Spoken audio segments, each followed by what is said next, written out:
Good evening everyone. As you all know कि हम आपके करंट अफेयर्स डिस्कस कर रहे हैं। बहुत ही इंपॉर्टेंट मेजर इवेंट्स जो है वो हम आपके पहले डिस्कस कर चुके थे, राइट। आज हम उसी सीरीज को कंटिन्यू कर रहे हैं। सो लेट्स स्टार्ट, चलिए। तो सबसे पहले आप देख सकते हैं हमारे पास एक मिनिस्ट्री आ गई है, that is government of India की, that is ministry of statistics and programme implementation. पहली बात तो जो भी लोग मिनिस्ट्री में जाना चाहते हैं, फॉर देम एक बहुत ज्यादा अच्छी अपॉर्चुनिटी है कि जो एसएससी सेंटर का एग्जाम होता है आप वो दे के इस मिनिस्ट्री में सर्व कर सकते हैं। लेटर आप देख सकते हैं कि इस मिनिस्ट्री के नीचे ना एक पोर्टल की बात की गई है। अब ये पोर्टल बेसिकली है क्या, तो यहाँ देखिए, पहली बात ये पोर्टल जो है 29 जून जो है उस दिन लॉन्च किया गया है। किस लिए लॉन्च किया गया है? For data management. Now what type of data management, अगर हम बात करते हैं कि हमें स्टैटिस्टिक्स चाहिए होते हैं कि जो कैसे कैसे। नाउ जब हम बात करते हैं कि तो ये ई पोर्टल बेसिकली किसके लिए है? डेटा के लिए। अब हम डिफरेंट डिपार्टमेंट्स की तो बात करेंगे, तो डिफरेंट डिपार्टमेंट्स में ना अलग अलग टाइप ऑफ डेटा होता है। जैसे कि कितनी टैक्स कलेक्शन हुई है, किससे टैक्स कलेक्शन हुई है, किससे कलेक्शन नहीं हुई है, बर्थ रेट क्या चल रहा है, डेथ रेट क्या चल रहा है, ठीक है। या फिर हम बात करते हैं स्टेट वाइज पॉपुलेशन क्या चल रही है, मेल और फीमेल का रेशो क्या है, कितना रेशो गिरा है, कितना रेशो बढ़ा है। तो मैंने आपको 3 एग्जाम्पल दिए और तीनों ही एग्जाम्पल अलग अलग टाइप ऑफ डेटास के लिए थे। तो ये सारे ही टाइप ऑफ डेटास क्या हो जाए, स्ट्रीमलाइन हो जाए और हर किसी इंसान के लिए इजी हो जाए उसको एक्सेस करना। इसलिए जो है ये पोर्टल आप लोगों के लिए लॉन्च किया गया है। नाउ अब ये चीज हर किसी के लिए ईज क्यों हो जाए, बिकॉज आपको पता होगा कि there is a right to information, ठीक है। तो कई बार लोगों को just for their research, just for their analysis they want minor data, ठीक है, एंड उसके लिए वो आरटीआई लगा देते हैं। तो वो चीज बेसिकली यहाँ पे क्या हो जाए, कम हो जाए, खत्म हो जाए, ठीक है। तो इसलिए ये पोर्टल जो है आपका 29 जून को लॉन्च कर दिया गया है। नाउ अब हम बात करते हैं डेटा सेफ्टी मेयर्स भी इसमें क्या है, काउंट किए जाते हैं। जैसे कि क्लाउड स्टोरेज कहाँ पे होगी आपकी? एनआईसी में होगी। यानी जो क्लाउड है वो एक फैसिलिटी देता है कि जितना भी टाइप ऑफ डेटा है वो वहां पे स्टोर होगा, ठीक है। तो ऐसा नहीं है कि आप लोग डेटा 2070 में सर्च कर रहे हैं तो आप सिर्फ पिछले 5 6 या 10 साल का कर सकते हैं। नहीं, आपके पास पूरी पूरी अथॉरिटी है कि आप 1997 का भी डेटा जो है उसको एनालाइज कर सकते हैं, 2010 का भी डेटा एनालाइज कर सकते हैं, बिकॉज क्लाउड स्टोरेज होगी, ठीक है।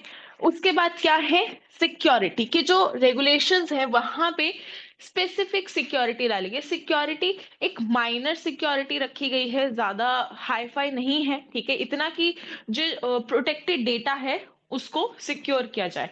एक और चीज अगर आपको लग रहा होगा कि जो भी डेटा मैंने बताए हैं, ठीक है, वो तो बहुत ज्यादा कॉन्फिडेंशियल होते हैं। यस, तो यहाँ पे आपको सिर्फ उसके ऊपर ऊपर का डेटा मिलेगा। एक्चुअल स्टेटिस्टिक्स क्या है, एक्चुअल डेटा क्या है, वो तो कोई डिपार्टमेंट नहीं बताएगा, बट एक उसका रफ आइडिया जरूर दे देंगे, ठीक है। जिससे अगर आप किसी भी फील्ड में स्टडी कर रहे हैं, रिसर्च कर रहे हैं, तो वो आपके लिए इजी हो जाएगा। नेक्स्ट यहाँ पे क्या है, यहाँ पे सिक्योर सॉकेट लेयर्स भी यूज की गई हैं, ठीक है, कि जो डोमेन रहेगा यानी जो बेस स्ट्रक्चर रहेगा उसको सिक्योर करने के लिए भी सिस्टम लगाया गया है। उसके अलावा यहाँ पे क्या है, एवोल्यूशन जो है वो चलता रहेगा। किस चीज का? पोटेंशियल थ्रेट्स का। अब पोटेंशियल थ्रेट्स में हम किस किस की बात कर सकते हैं? देखिए, हम लोग ऑलरेडी साइबर क्राइम के बारे में पढ़ रहे हैं, ठीक है। तो मे भी शायद से जिनके पेरेंट्स गवर्नमेंट जॉब में होंगे, जैसे कि लेबर डिपार्टमेंट हो गया या फिर मिनिस्ट्री ऑफ होम अफेयर्स हो गया, तो ये कुछ ऐसे डिपार्टमेंट्स हैं जो यूएन के साथ कांटेक्ट में रहते हैं, ठीक है। एंड इनके पास बहुत ज्यादा ऐसा डेटा होता है, ठीक है, जिसका ओवरव्यू भी, जिसका रफ स्ट्रक्चर भी कुछ बड़े डिसीजन या फिर कोई बड़े डिजास्टर में हेल्पफुल हो सकता है फॉर अदर नेशन, राइट, और फॉर अपोनेंट पार्टी जो भी है उसके लिए। तो उस चीज के लिए यहाँ पे जो भी पोटेंशियल थ्रेट्स आते रहेंगे उसके लिए भी क्या है, एक सिक्योरिटी सिस्टम जो है आपका डेवलप किया गया है। नाउ यहाँ पे अब हमारे पास क्या आता है, CERT In role cyber security की सर्ट जो है यहाँ पे यूज किया गया है। नाउ सर्ट क्या है, एक पार्ट है ministry of electronics and information technology का, ठीक है, जो क्या करता है, साइबर सिक्योरिटीज के लिए पोर्टल बनाता है। इट मीन्स जितने भी हमने पीछे साइबर क्राइम के लिए नंबर पढ़े हैं, पोर्टल पढ़े हैं, वो सब किसने बनाए थे, सर्ट ने बनाए थे, ठीक है। चाहे फिर वो आप मेटा क्राइम वाला ले लो इंडिया में, चाहे फिर वो आप बच्चों के लिए और वुमेन्स के लिए ले लो, ठीक है। तो जितने भी एंड वो नंबर्स बने हैं वो सारे सर्ट ने ही हमें दिए हैं। अब सर्ट का बेसिकली काम क्या है कि गाइडलाइंस देना, एडवाइस कर देना। जैसे कि सर्ट डिपार्टमेंट ये कहेगा कि यार ये जो पोर्टल है ना, इसमें जो आपने लिखा है कि चलो एक ईमेल बना लो, एक पासवर्ड बना लो, ठीक है। आप इसकी सिक्योरिटी बढ़ाने के लिए क्या कर सकते हो, इसमें आधार या पैन डाल दो, राइट। अब जैसे ही आधार पैन जाएगा तो वहां पे उसको क्लिक हो जाएगा कि अच्छा हाँ ये सिटीजन ऑफ इंडिया है, ठीक है, ये इतने सालों से यहाँ रहता था, इसका अकाउंट नंबर ये है। तो ये बताना। गाइडलाइंस क्या होती है, जैसे कि यूट्यूब है वो भी अपनी गाइडलाइंस अपडेट करता रहता है ना, कभी जैसे शॉर्ट का हो गया कि शॉर्ट आप पहले 1 मिनट की डाल सकते थे, फिर 3 मिनट की। सिमिलरली गाइडलाइंस क्या होते हैं, टाइम आउट के लिए, कि वेबसाइट जो है एक ईमेल पे कितने टाइम के लिए खुली रहेगी। अब ये सिक्योरिटी है, तो बोलते हैं कि पहले इसने बोला कि 15 मिनट के लिए खुली रहेगी, फिर देखा कि नहीं नहीं इस पे तो ज्यादा ही कॉम्प्लेक्स डेटा है, तो बोल दिया 5 मिनट के लिए खुली रहेगी। So these type of advice and these types of guidelines जो है प्रोवाइड करते हैं। आगे ट्रेनिंग प्रोवाइड की जाती है। ट्रेनिंग किस चीज की, कि आप इस पोर्टल को कैसे डेवलप करोगे, किन किन सेफ्टी मेयर्स पे डेवलप करोगे, ठीक है, और कौन कौन से इसमें से आप नॉर्मल यूजर्स के लिए रखोगे, कौन से एडमिन्स के लिए रखोगे, कौन से जिन्होंने बनाया है उनके लिए रखोगे, ठीक है। आगे साइबर थ्रेट एक्सचेंज, ये तो आपको पता ही है। ये प्लेटफॉर्म प्रोवाइड करता है जहां पे अगर कोई भी वेबसाइट है वहां पे एडवाइस गाइडलाइंस के बाद भी कोई साइबर थ्रेट पकड़ा जाता है, then they will deal with it, ठीक है। ये बात करेंगे कि भाई कहाँ से दिक्कत आ रहा है, ओके, बिकॉज इनके पास उसका क्या है, मेजर कंट्रोल रहता है। आगे चलते हैं, तो यहाँ पे रिस्क मैनेजमेंट भी सिखाया जाता है कि देखो ऐसा नहीं है कि पड़ोस के बच्चे ने तुम्हारी वेबसाइट हैक कर ली तो तुम आ जाओगे, नहीं, वो तो तुम खुद भी देख सकते हो ना।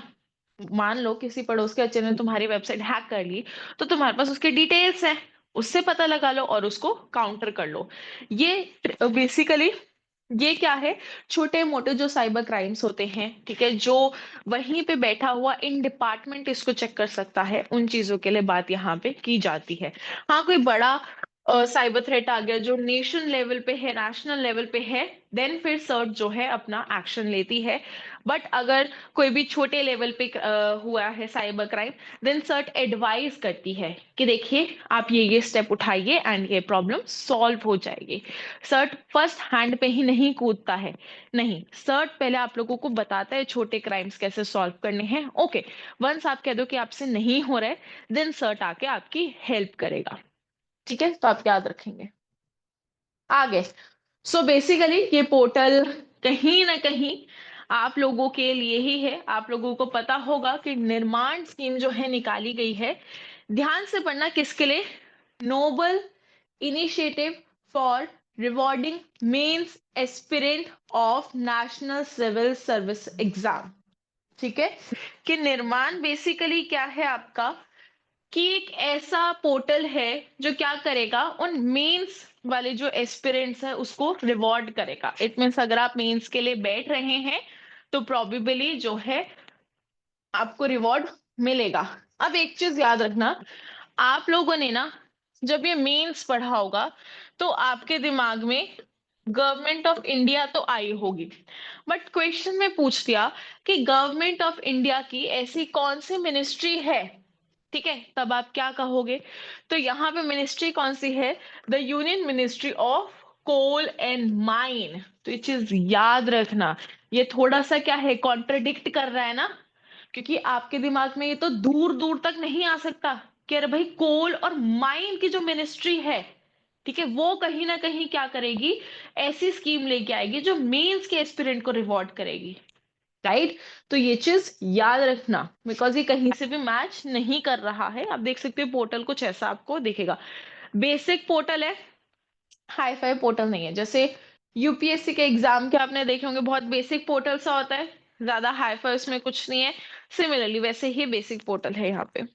चलिए आगे चलते हैं। तो ये क्या है, एक यूनिक कॉर्पोरेट सिस्टम रिस्पॉन्सिबिलिटी है जो किसने निकाली, कोल इंडिया लिमिटेड ने निकाली है, ताकि ये सपोर्ट कर सके। ठीक है, ऑब्वियस सी बात है, आप लोग मीन्स एग्जाम देते हैं, ठीक है, वो भी बहुत बड़ी अचीवमेंट है, तो वही चीज है कि सपोर्ट कर सके उन कैंडिडेट्स को। ठीक है, और उसके जो भी डिस्ट्रिक्ट है वहां पे बेसिकली। आगे चलते हैं, तो जो निर्वाण स्कीम है वो क्या करती है, फाइनेंशियल असिस्ट प्रोवाइड करती है। Okay, this is a major point. सबसे पहला मेजर पॉइंट कि निर्वाण स्कीम कौन लेके आए, तो ministry of coal and mines लेके आए। चलो यहां तक बात करें। सेकेंड, स्कीम के अंदर दिया क्या जा रहा है, तो सबसे पहले आपको पैसे दिए जा रहे हैं यहाँ पे। ठीक है, अब किसको, जो सक्सेसफुली प्रीलिम्स को क्लियर कर लेते हैं। ठीक है, यहाँ पे यूपीएससी भी और आईएफएस दोनों ही एग्जाम की बात की गई है। ठीक है, 2024 में जिन्होंने भी प्री क्लियर किया था वो निर्माण स्कीम के तहत पैसे जो हैं ले सकते हैं। तो अब जितने भी वो एस्पिरेंट्स इस वीडियो को देख रहे हैं जिनका प्री क्लियर है, ठीक है, तो आप सोच सकते हैं इसके बारे में। चलिए आगे क्या है, the alibi sorry eligible beneficiary क्या इंक्लूड करती है। अगर हम बात करते हैं कि जो एनुअल फैमिली इनकम है वो 8 लाख से कम है, ठीक है, एंड जो परमानेंट का है 39 डिस्ट्रिक्ट्स में जो सीआईएल ऑपरेट करता है। नाउ हमें याद रखने की जरूरत नहीं है, ठीक है, कि कौन कौन सी 39 डिस्ट्रिक्ट्स है, ये चीज याद रखिए, बस काउंट एक रफली पता होना चाहिए। अगेन जिनको डाउट है कि व्हाट इज सीआईएल, तो हमने नेक्स्ट स्लाइड में सीआईएल को भी डिस्कस किया है, तो आपको उसका स्ट्रेस लेने का जरूरत नहीं है। नाउ स्पेसिफिकली किसको सपोर्ट करने के लिए, तो quite obvious ST category, SC category and जो बेसिकली आपका थर्ड जेंडर कैंडिडेट्स है, ठीक है, उनको कहीं ना कहीं सपोर्ट करने के लिए लेके आए गए। आई नो अब जितने भी जो बेसिकली जनरल वाले हैं वो सोच रहे हो कहाँ जाए हम लोग, गड्ढा कूद के कूद जाए, नहीं ऐसा कुछ भी नहीं है। ठीक है, प्रोबेबल जब आप पढ़ोगे इसके एलिजिबिलिटी के बारे में तो कुछ ऐसे क्राइटेरियाज हैं जो आप लोगों को भी ये जितनी बेनिफिशियल अमाउंट है वो प्रोवाइड कर सकते हैं, बट द मेजर कंडीशन कि आप इन 39 डिस्ट्रिक्ट्स में होने चाहिए। नेक्स्ट, जब हम बात करते हैं तो जो निर्माण है उसमें अप्लाई करने के लिए ये क्या है, फुल्ली डिजिटल पोर्टल जो है आपके लिए बनाया गया है, कोई भी ऑफलाइन सर्विस नहीं है, आप ऑनलाइन जाके अप्लाई कर सकते हैं। नाउ सीआईएल फटाफट देख लेते हैं, तो ये क्या है, it is a government of India owned Maharashtra Maharatna company. ठीक है, हमारे पास टू टाइप ऑफ कंपनीज होती है, एक होती है रत्ना कंपनी और एक होती है महारत्ना कंपनी। बेसिकली जितनी भी महारत्ना कंपनी है वो डायरेक्टली गवर्नमेंट के साथ एसोसिएटेड होती हैं, एंड जो गवर्नमेंट होती है, ठीक है, बेसिकली उन्हीं के जितने भी टेन्योर्स वो होते हैं, टेंडर्स सॉरी टेंडर्स को देखते हैं। ठीक है, तो ये क्या है, एक महारत्ना कंपनी है। नाउ ये क्या है, एक सिंगल लार्जेस्ट कोल प्रोड्यूसर है पूरे वर्ल्ड की। 85% of total domestic production and 75% of total coal based generation को बेसिकली मैनेज करती है। दीज आर स्टैटिक पॉइंट्स, इसमें इससे ज्यादा पढ़ने का कुछ नहीं है। तो तुम्हें अगर लग रहा है कि यार कोई कहानी नहीं मिल रहा, कुछ नहीं है ही यही, इससे ज्यादा तुम्हें पढ़ना ही नहीं है। उसके अलावा सेल क्या करती है, 55% ऑफ टोटल पावर जनरेशन में भी कंट्रीब्यूट करती है। 40% प्राइमरी कमर्शियल जो एनर्जी है उसमें भी कहीं ना कहीं हमें इसका कंट्रीब्यूशन देखने को मिलता है। नॉट ओनली दिस, यहाँ पे सब्सिडरी भी दी गई है 84 माइनिंग एरियाज को, जो डिफरेंट 8 स्टेट्स में क्या है डिस्ट्रीब्यूट हुए। नाउ आप यहां से क्वेश्चन ले सकते हैं, जस्ट एडिशनल क्वेश्चन, कि ये 8 स्टेट्स जो हैं वो कौन सी हैं। एक चीज और, अगर आप लोग सोच रहे हो कि यार नॉर्थ की कोई 8 स्टेट होंगे तो आप सबसे बड़े बेवकूफ हो। ठीक है, लेट मी टेल यू, पता होना चाहिए कि माइनिंग सबसे ज्यादा कहाँ पे होती है, सदर्न रीजन में होती है। तो तो इट क्वाइट ऑब्वियस कि जो 8 स्टेट होंगी वो भी सदर्न रीजन की ही होंगी। और अगर आपको थोड़ी बहुत मैप याद होगा तो आप इजीली काउंट कर सकते हो कि कौन कौन सी 8 स्टेट्स होंगी। चलिए आगे चलते हैं। तो CIL की 313 जो माइंस है, ठीक है, वो उसमें से 131 अंडरग्राउंड है, 168 ओपन कास्ट है, 14 जो है मिक्स्ड माइन है। अंडरग्राउंड का मतलब क्या होता है कि भाई जो सरफेस है उसके नीचे माइनिंग चल रही है। ओपन कास्ट का मतलब क्या है कि कई बार बहुत बड़े बड़े पत्थर होते हैं उसको सरफेस के ऊपर से ही माइन किया जाता है, ठीक है। एंड कुछ मिक्स्ड है। अगर हम बात करते हैं तो ये Asia's largest open cast coal mine है। कहाँ पे? छत्तीसगढ़ में, दैट इज गेवरा, छत्तीसगढ़। ये उन लोगों के लिए बहुत इंपॉर्टेंट है जो लोग FCAT SSC एग्जाम्स के लिए प्रिपेयर कर रहे हैं जिसमें स्टेटिक डाटा ही आपका पूछा जाता है। चलिए नेक्स्ट वी हैव अनदर अभियान इन फ्रंट ऑफ अस, ठीक है। नाउ बेसिकली क्या है, किसने लॉन्च किया है? नीति आयोग ने लॉन्च किया है। आई गेस हम इस आयोग के बारे में पहले ही बहुत सारी चीजें देख चुके हैं। आयोग जो बेसिकली प्लानिंग कमीशन के बाद आया था, ठीक है। एंड एक और चीज मैं आपको बोलना चाहूंगी कि अब आपके लिए जितने भी इकोनॉमिक्स से रिलेटेड टॉपिक्स हैं फॉर 2025 एग्जाम्स, चाहे वो प्लानिंग कमीशन हो, चाहे वो नीति आयोग हो, चाहे वो कुछ भी हो, बजट भी क्यों ना हो, दैट इज रियली इंपॉर्टेंट। उसका रीजन आपको पता होना चाहिए बिकॉज रिसेंटली हमने अपने इंडिया के सबसे जो ग्रेट लीडर थे, कहीं ना कहीं उनको उनका लॉस जो है वो हमने फेस किया है, ठीक है। एंड अगर आपको पता होगा तो उन वो जो थे इकोनॉमिक्स के मास्टर थे, ठीक है। तो एक बहुत बड़ा करंट अफेयर है ये। डायरेक्टली नहीं पूछेगा, हाँ उससे एसोसिएटेड जितनी चीजें हैं वो आपसे पूछी जाएंगी, ठीक है। तो ये चीज याद रखना। चलिए आगे चलते हैं। तो नाउ नीति आयोग ने किसके साथ कोलैबोरेशन की है? तो भाई सेंट्रल मिनिस्टर्स के साथ कोलैबोरेशन की है, ठीक है। स्टेट गवर्नमेंट यूटीज के साथ भी कोलैबोरेशन की है कि हम क्या कर पाए, अफेक्टिव एंड रैपिड डेवलपमेंट कर पाए डिस्ट्रिक्ट एंड ब्लॉक्स में, ठीक है। तो ये बेसिकली क्या है अभियान की एक कांस्टेंट लेवल की डेवलपमेंट हो पाए, राइट। अब कांस्टेंट डेवलपमेंट क्या होता है? डेवलपमेंट का मतलब ये नहीं कि चलो 10 बिल्डिंग्स जो हैं वो खड़ी कर दी, नहीं, ठीक है। अगर आप किसी जगह पे पक्की रोड बना रहे हो तो दैट शुड बी कांस्टेंट, कि अच्छा पक्की रोड बन गई, अब उसके साइड जो है फुटपाथ बन गया। This is the continuous process of development. तो वो सारी चीजें जो है यहाँ पे बेसिकली एंश्योर की जाएंगी। चलिए आगे चलते हैं। अब यहाँ पे आप देख सकते हो 3 मंथ्स कैंपेन है बेसिकली, जो 6 कीज को अटेन करेगा। कैसे? डिस्ट्रिक्ट्स में भी एंड ब्लॉक्स में भी, वो हम इंडिविजुअली भी यहाँ पे डिस्कस भी करेंगे। नाउ जब हम बात करते हैं तो 112 डिस्ट्रिक्ट्स एंड 500 ब्लॉक्स जो हैं वो इस अभियान के अंडर जो हैं हमें कवर होते हुए दिखाई देंगे।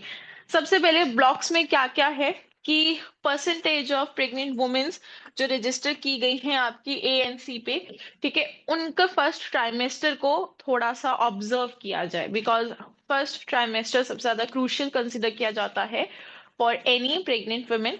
सेकेंड जब हम बात करते हैं तो सेकेंड क्या है कि जो डायबिटीज है, ठीक है, जितने भी लोग डायबिटीज के अगेंस्ट खड़े हैं या फिर उनको डायबिटीज है, उनको अच्छी तरह क्या किया जाए, मतलब चेकअप उनका जो है कॉन्टिन्यूटी में होता रहना चाहिए। थर्ड यहाँ पे क्या है, जो लोग हाइपरटेंशन से कहीं ना कहीं मतलब सफर कर रहे हैं उनको ध्यान रखना। नेक्स्ट क्या है, जो प्रेग्नेंट वुमेन्स है उनको सप्लीमेंट्री न्यूट्रिशन जो है वो कॉन्टिन्यूसली पहुंचाते रहना। आगे जब हम चलते हैं कि सॉइल हेल्थ केयर जो है उस पर भी ध्यान रखना। और सबसे इंपॉर्टेंट क्या है, revolving funds against total soil health care card, यानी यहाँ पे एक इंडिविजुअल इंसान की हेल्थ की भी बात जो है कर ली गई है। अगर हम बात करते हैं वो इंसान के आसपास जो अगर उपजाऊ मिट्टी है उसकी भी बात कर ली गई है, ठीक है। और अगर हम बात करते हैं कि उसमें फंड्स कैसे डिस्ट्रीब्यूट होने चाहिए तो उसकी भी डिस्कशन जो है वो यहाँ पे ऑलरेडी हो चुकी है, राइट। चलिए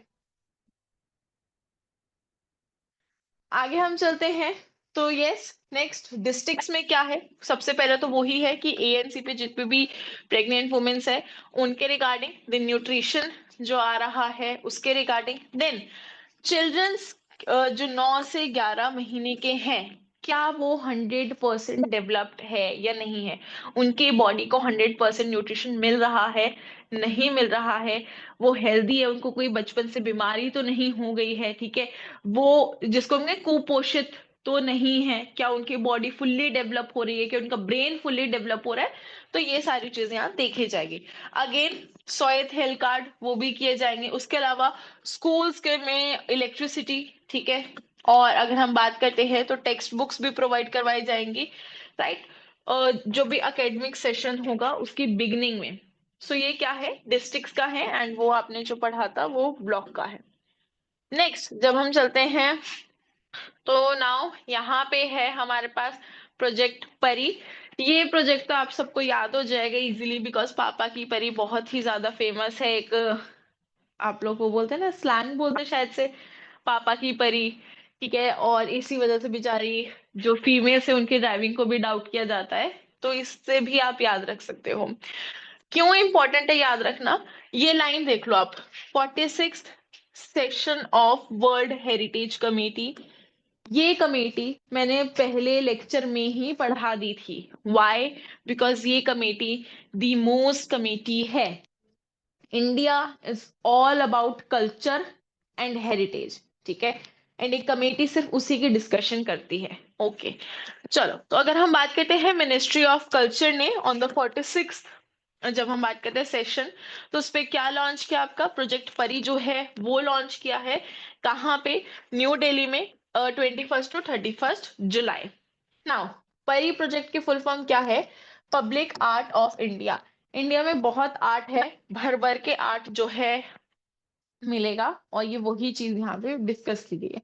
नाउ जब हम बात करते हैं तो मेजर एम क्या है, कि dialogue, reflection, inspiration, contribution and dynamic culture जो है देखने को मिले, कि जो आपका कल्चर है, ठीक है, उसको आप कैसे एक्सप्लेन कर सकते हो वर्बली, ठीक है, कैसे वो लोगों को चेंज कर सकता है, कैसे वो लोगों को इंस्पायर कर सकता है, कैसे वो एक बहुत बड़ा dynamic change in culture of our nation वो ला सकता है। नेक्स्ट क्या है, एक ऐसा प्लेटफॉर्म है जो एस्थेटिक एंड कल्चर को क्या करेगा, बहुत ज्यादा हाईलाइट करेगा।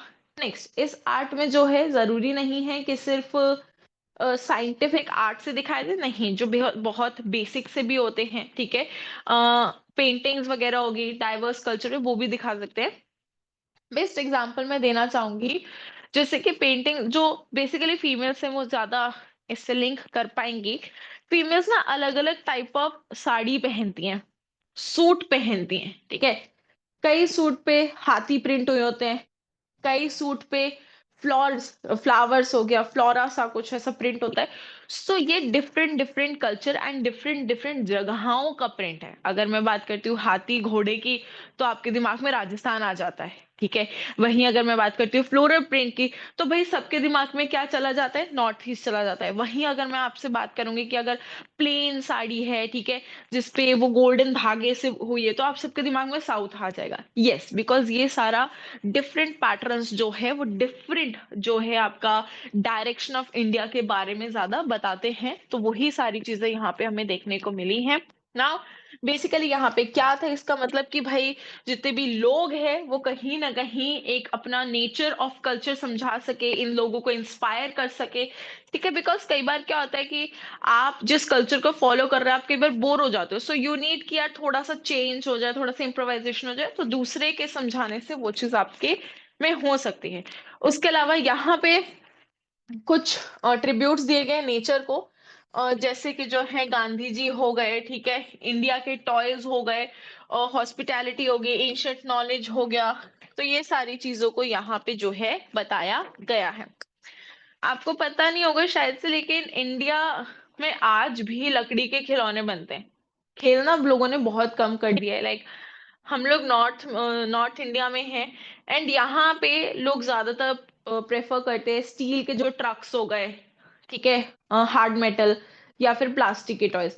बट अगर आप आज भी राजस्थान साइड जाएंगे और साउथ में जाएंगे तो आपको पता चलेगा कि वहां पे अभी भी लकड़ी से बने हुए जो पुराने टाइम के टॉयज है वो यूज होते हैं। ठीक है। जैसे एक लट्टू तो मुझे पता है कि धागा बांध के लट्टू घुमाते थे। ठीक है। उसके अलावा जैसे हम पढ़ते थे ना, वो शकला का बूम बूम पेंसिल होती थी, वैसा सा भी लकड़ी पे जो है कार्टून बनाया जाता था। तो इस उन्हीं सारी चीजों को बेसिकली यहाँ पे प्रमोट करने के लिए बात की गई है ना। जब हम बात करते हैं तो यहाँ पे हमें देखने को मिला कि वुमेन्स आर्टिस्ट ने बहुत ही ज्यादा बढ़ चढ़ के जो है पार्ट लिया था।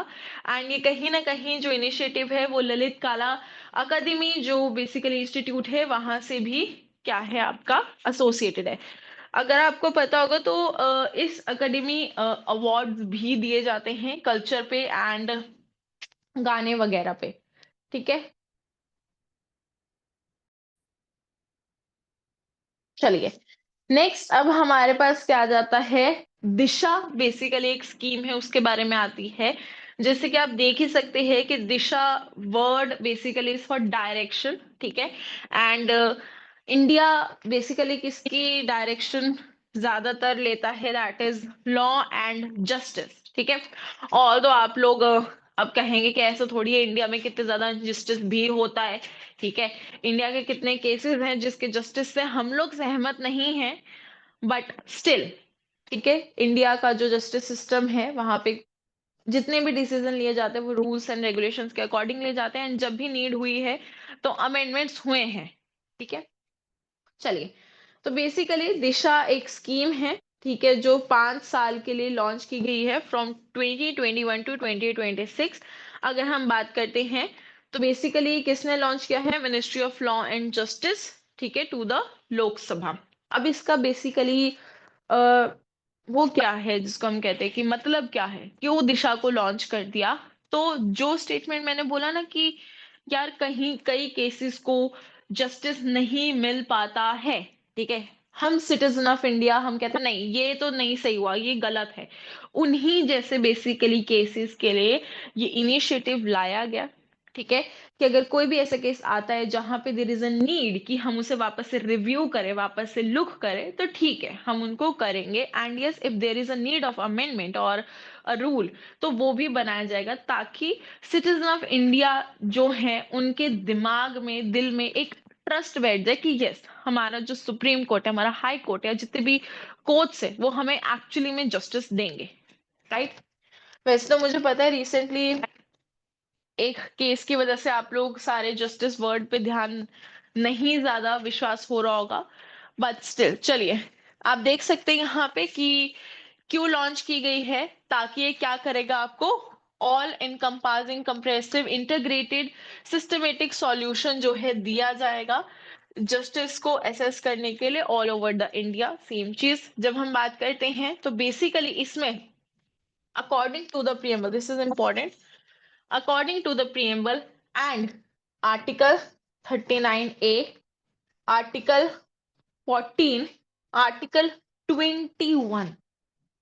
अब यहाँ पे ये पॉइंट बहुत ही ज्यादा इंपॉर्टेंट है।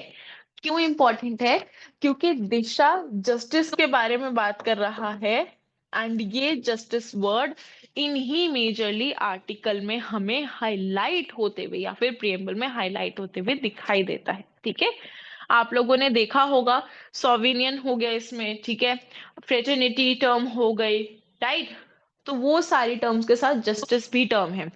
preamble is the introduction of Indian constitution. Okay, so in the sorry, in the introduction of our constitution ये कहा जाता है that ये किताब सबको न्याय प्रोवाइड करवाएगी। पहली चीज। दूसरा, व्हाट इज आर्टिकल 39, आप लोग मुझे फटाफट से कमेंट में बताएंगे। अगेन व्हाट इज आर्टिकल 14, ये भी आप लोग मुझे कमेंट में बताएंगे क्योंकि ये तो बहुत बेसिक है, पता होने चाहिए। नेक्स्ट, आर्टिकल 21 क्या है। ठीक है। तो आर्टिकल 21 अगर मैं बहुत इजी लैंग्वेज में, राइट टू लाइफ है। ठीक है। और इसी राइट टू लाइफ का एक केस भी है जो आपको पता होना चाहिए, Maneka Gandhi versus union case. Now what is this case basically, so right to life में क्या है, हर किसी इंसान को जीने का अधिकार है। I guess right to life का मतलब यहाँ खत्म हो जाता है। बेसिकली मेनका गांधी ने कहा, एक छोटी सी बात बताओ, बिना अच्छी हेल्थ के, बिना शेल्टर के, ठीक है, बिना किसी हम बात करते हैं किसी भी प्रॉपर फूड के बिना हमारी लाइफ जो है वो अच्छी तरह नहीं जो है चल सकती है। राइट। तो जब हम बात करते हैं राइट टू लाइफ, तो हमें ये चीजें बाय डिफॉल्ट चाहिए, जैसे कि शेल्टर बाय डिफॉल्ट चाहिए, ठीक है, हमें फूड फैसिलिटी भी चाहिए, ठीक है, हमें ऐसा भी चाहिए कि लोग हमें रिस्पेक्ट करें। ऐसा नहीं कि आपने देखा होगा जैसे आज भी कई जगहों पे होता है कि कोई इंसान जो है कोई छोटी ऑक्यूपेशन पे काम कर रहा है तो उसको लोग इज्जत नहीं देते। क्यों? ही और she is citizen of India, तो वो डिमांड करता है रिस्पेक्ट भाई सिर्फ इस चीज से। तो ये सारी चीजें इस केस के बाद जो है आर्टिकल 21 में ऐड की गई थी। That's why these articles are really really important. Now जब हम बात करते हैं तो और भी प्रोजेक्ट जो हैं निकाले गए हैं, बट ये वाला प्रोजेक्ट क्या करता है, जो नीड्स ऑफ आवर सिटीजन है उस पर फोकस करता है। ये हम पहले ही डिस्कस कर चुके हैं लेक्चर्स में, that what is citizen and what is the people of person of India. Now जब हम बात करेंगे तो यहाँ पे कुछ कंपोनेंट्स है दिशा के, ठीक है। बेसिकली सबसे पहला कंपोनेंट क्या है, टेली लॉ की रीचिंग और अनरीच्ड। बेसिकली कुछ ऐसे केसेस जहां पे हम पहुंच के भी नहीं पहुंच पाए और कुछ ऐसे केस जहां जिसकी सुनवाई तक नहीं हुई, उन सारे केसेस को यहाँ पे काउंटर करना। उसके अलावा न्याय बंधु प्रोग्राम, यहाँ पे बेसिकली क्या है कि लीगल सर्विस यानी लीगल एडवाइस जो है प्रोवाइड की जाए। For an example, there is a case जिसकी वर्डिक्ट के बारे में एक पार्टी खुश नहीं है, उसको चाहिए कि कोई और आके जस्टिस क्या करे उस पे, चीफ जस्टिस ले लो या फिर जज ऑफ एनी कोर्ट ले लो, वो उस पे एक बार और आके पढ़े उस केस को, ठीक है, री एग्जामिन करे। उसके लिए ये जो है कमेटी बनाएगी कि वो केसेस, ठीक है, जिन पे लगता है अभी भी कि पॉसिबिलिटी ऑफ जस्टिस है, ठीक है, वो सारे। Next, legal awareness programme. बहुत सारे लोग हैं जिनको आज भी अपने लॉज, अपनी राइट्स के बारे में, एक्सक्यूज मी, नहीं पता, उनके लिए। Next, information education and communication, कि बेसिकली दिशा का मेजर मोटो ही यही है कि जो लोग हैं उनको जस्टिस के बारे में एजुकेशन हो, लोग जस्टिस के बारे में कम्युनिकेट कर पाए। इफ यू आर फीलिंग कि यार ये इनजस्टिस है तो आप बोल पाओ, आपको किसी का डर ना हो, आपको सिस्टम का डर ना हो कि यार सिस्टम तो मुझे गलत ठहरा देगा। इसी चीज का मैं एक छोटा सा एग्जांपल देने जाऊंगी।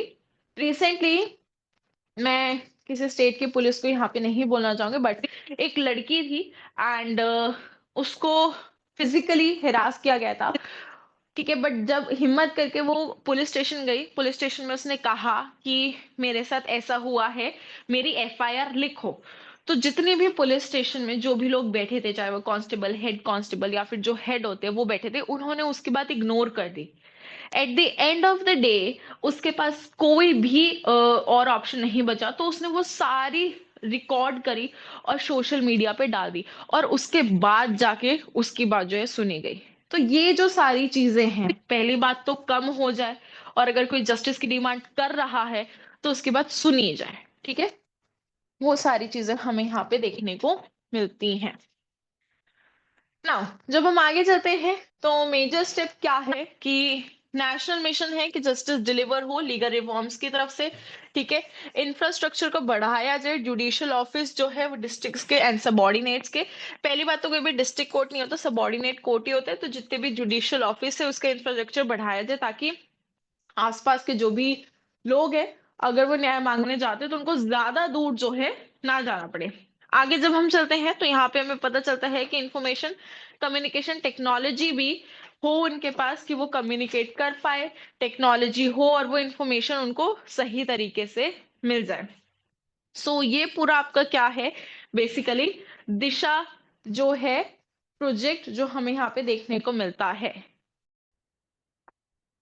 एंड इसी के साथ हमारा ये वाला लेक्चर जो है वो यहाँ पे खत्म हो जाता है, ठीक है। होप आपको ये सारे टॉपिक समझ आए होंगे, इनको अच्छी तरह प्रिपेयर कर लेना। एंड अगर आपको ये पीपीटीज चाहिए तो डिस्क्रिप्शन में टेलीग्राम लिंक है, आप उसको क्लिक करके ज्वाइन कर सकते हैं।